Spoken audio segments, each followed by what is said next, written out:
Olá pessoal, seja muito bem-vindo a mais uma aula da série Tudo sobre Titulação. Na aula anterior eu falei com vocês como que a gente determinava a concentração do analito em várias etapas no processo de titulação e essa aula será focada em como determinar o ponto final. Como que eu sei que uma determinada titulação de precipitação acabou? Para isso, nós precisamos utilizar alguns métodos. Normalmente, nós utilizamos a formação de um precipitado colorido ou de um complexo colorido. Por exemplo, nós podemos titular cloreto de sódio com nitrato de prata. Foi o exemplo que nós vimos na aula anterior. Mas como que eu consigo determinar o ponto final? Para isso, eu posso adicionar o cromato de potássio como indicador. Então, imagine que o analito sejam os íons cloreto e ele está sendo titulado com nitrato de prata. Conforme cada gota de nitrato de prata cai no Erlenmeyer, cai no meio racional, é formado, portanto, uma determinada quantidade de precipitado cloreto de prata, que é branco. Agora, quando nós colocamos algumas gotas de cromato de potássio, depois que a prata precipitar todos os íons cloreto presentes no meio racional, ela vai começar então a reagir com os íons cromato e com isso forma um precipitado vermelho. Então, na hora que eu verifico a formação desse precipitado vermelho, eu descubro então que a reação acabou, cheguei, portanto, no ponto final do processo reacional. Então, notem que cada gota de íons prata reage primeiro com íons cloreto. Quando os íons cloreto acabam, cessam, atingir o ponto de equilíbrio, eu começo então a formar o cromato de prata, que é avermelhado. Então, quando eu começo a ver uma coloração avermelhada no meio racional, eu consigo interpretar que a reação chegou ao fim. Para entender isso, vamos ver aqui esse exercício. Considere a titulação de 50 ml de uma solução 1 vezes 10 a menos 1 mol por litro de NaCl com solução de nitrato de prata de mesma concentração, a qual foi adicionado 1 ml de solução de cromato de potássio, 0,1 mol por litro, como indicador. Vamos fazer então algumas considerações. Primeiro, vamos assumir que o volume do ponto final seja CmL, porque as concentrações de nitrato de prata e de cloreto de sódio são exatamente as mesmas. Nessas condições, o pH é 4,90 no ponto de equilíbrio. Eu expliquei isso no vídeo anterior, vou deixar o link na descrição, vocês podem dar uma olhada lá por que é 4,90. Bom, o ponto de equilíbrio, o ponto estequiométrico, tem pH igual a 4,90. Qual é o pH no ponto final? No ponto final, nós temos a reação com o cromato presente no meio racional. A concentração de cromato no equilíbrio vai ser, portanto, o número de mols de cromato dividido pelo volume total.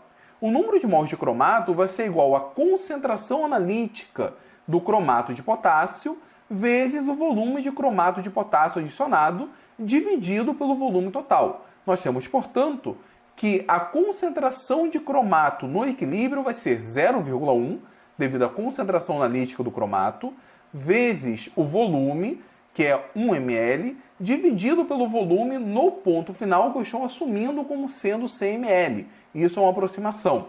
Fazendo essa conta, nós temos que a concentração de dicromato no equilíbrio é 1 vezes 10 a menos 3 mol por litro. Com isso, a gente consegue determinar a concentração de H+ presente no ponto final. Nós temos que a concentração de H+ ao quadrado vezes a concentração de cromato é igual a 1,3 vezes 10 a menos 12. Da onde foi que eu tirei isso? Eu tirei isso da expressão do KPS. O KPS para o cromato de prata é igual à concentração do cromato, CrO4 2-, isso daqui vezes a concentração de íons prata elevado a seu coeficiente estequiométrico.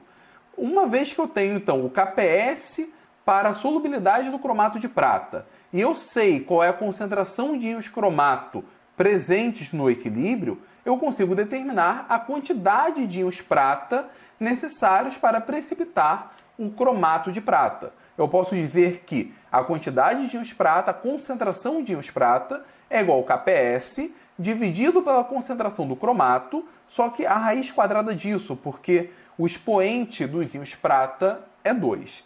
Substituindo então a concentração do cromato, nós temos que a concentração de íons prata é 3,6 vezes 10 a menos 5 mol por litro.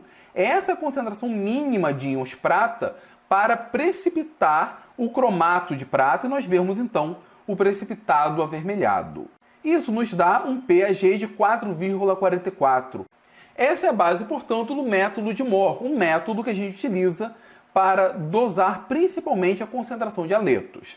Nós utilizamos prata mais como titulante e utilizamos cromato como indicador. Notem que, quando nós analisamos a curva de titulação, o pH para o ponto de equilíbrio é 4,90, é mais ou menos nesse ponto aqui. Quando nós utilizamos o cromato como indicador, o pH fica na faixa de 4,44, ou seja, o ponto final ocorre a um volume maior do que o ponto de equilíbrio, do que o ponto estequiométrico.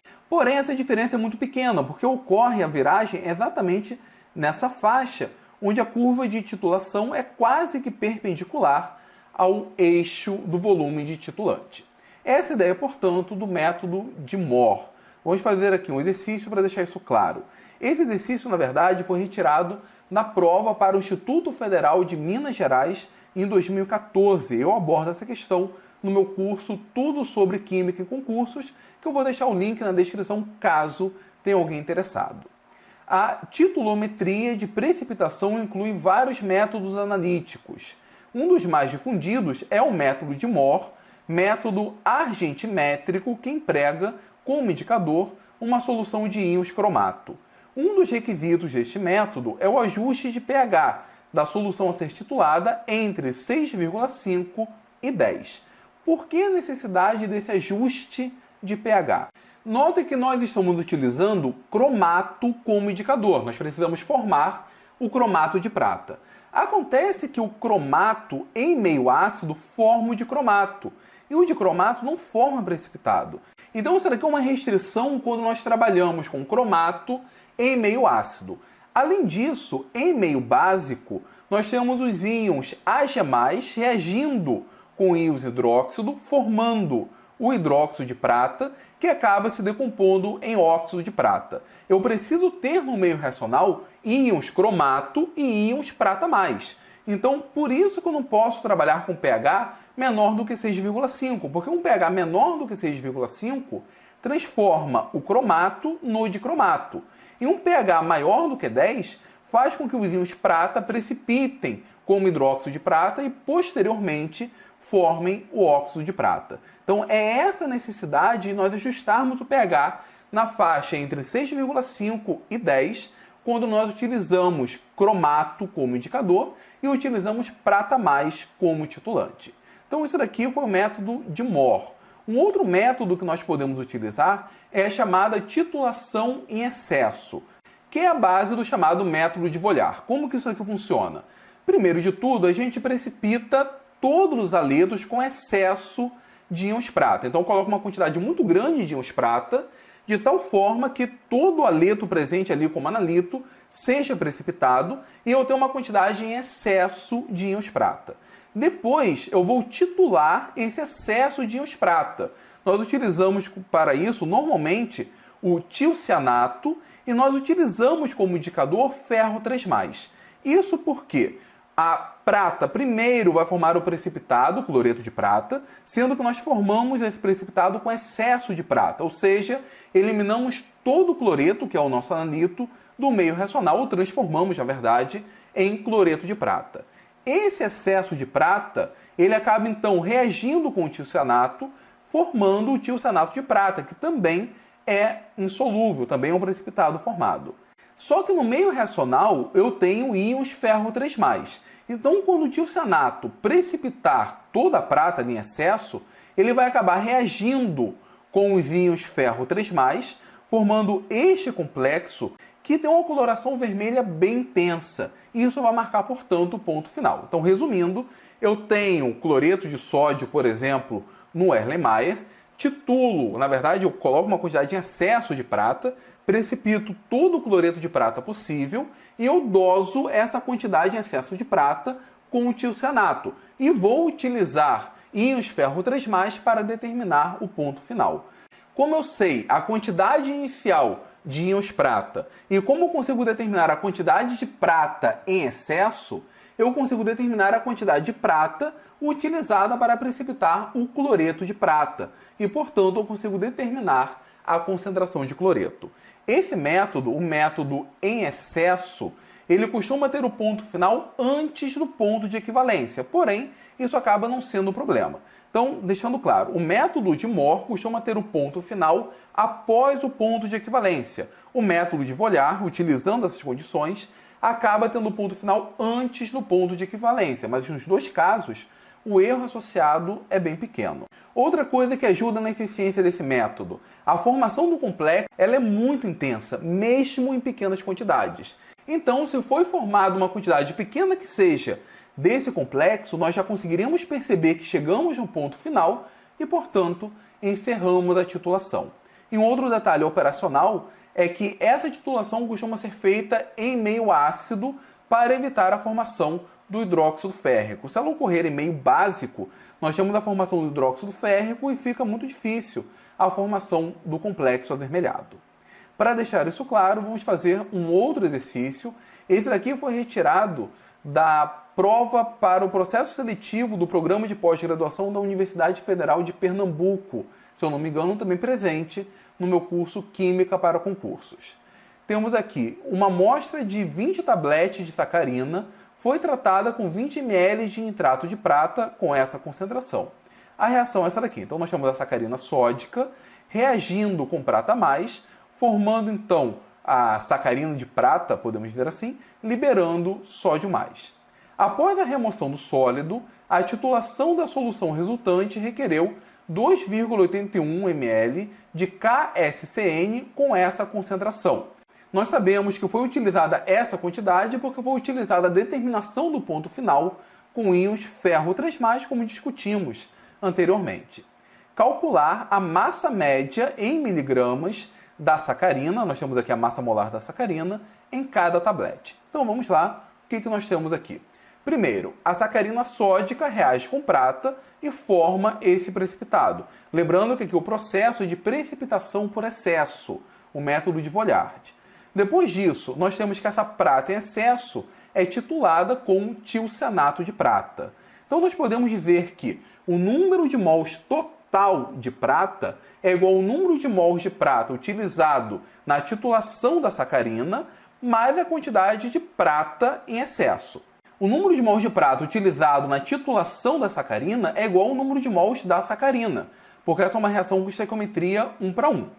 O número de mols de prata em excesso é igual ao número de mols de tilcianato utilizado, porque também essa é uma reação 1:1. E o número de mols de prata total vai ser igual à concentração do AgNO3, da concentração analítica do nitrato de prata, vezes o volume de nitrato de prata utilizado. Então, o número de mols de Ag+, é igual à concentração 0,8181 vezes o volume, 20 ml. Então, nós temos como número total de íons prata 1,64 vezes 10 a menos 3 mol. Além disso, nós temos que o número de íons prata em excesso, que é igual ao número de mols de íons tilcianato, é igual à concentração de tilcianato vezes o volume de tilcianato, ou seja, essa concentração vezes o volume gasto, 2,81 ml. Nós temos como número de mols 1,16 vezes 10 a menos 4 mol. Esses dois valores serão utilizados para determinar o número de mols de prata utilizados na titulação da sacarina. Nós temos que o número de mols de prata utilizados na titulação é igual ao número de mols de prata total menos o número de mols de prata em excesso. Isso aqui corresponde ao número de mols da sacarina. Substituindo então os valores e fazendo essa conta, nós temos que o número de mols de sacarina é igual a 0,48 vezes 10 a menos 3 mol. Então resolvemos a primeira parte do problema. Porém, ele quer saber a massa de cada tablete de sacarina. Como que nós fazemos isso? Nós sabemos que o número de mols de sacarina é igual à massa de sacarina dividido pela massa molar de sacarina. Nós temos que a massa da sacarina sódica, portanto, vai ser igual ao número de mols de sacarina vezes a massa molar da sacarina sódica. Então, a massa da sacarina sódica vai ser igual o número de mols, 0,48 vezes 10 a menos 3, vezes a massa molar. Temos, portanto, que a massa total de sacarina sódica utilizada foi 98,5 vezes 10 a menos 3 gramas. Porém, eu quero saber a massa para cada tablete. Expressando isso aqui em miligramas, fica 98,5 miligramas. E nós tínhamos 20 tabletes. Então, a massa por tablete vai ser igual a 98,5 miligramas dividido por 20. Nós temos 4,92 miligramas de sacarina sódica por tablete. Bom, pessoal, era isso que eu tinha para falar nesse vídeo. Eu espero que vocês tenham gostado. Se vocês gostaram, então, por favor, compartilhem, dê o seu like, se inscreva no Universidade da Química, ajude a Universidade da Química a crescer. E na próxima aula dessa série Tudo sobre Titulação, nós falaremos sobre um outro tipo de titulação.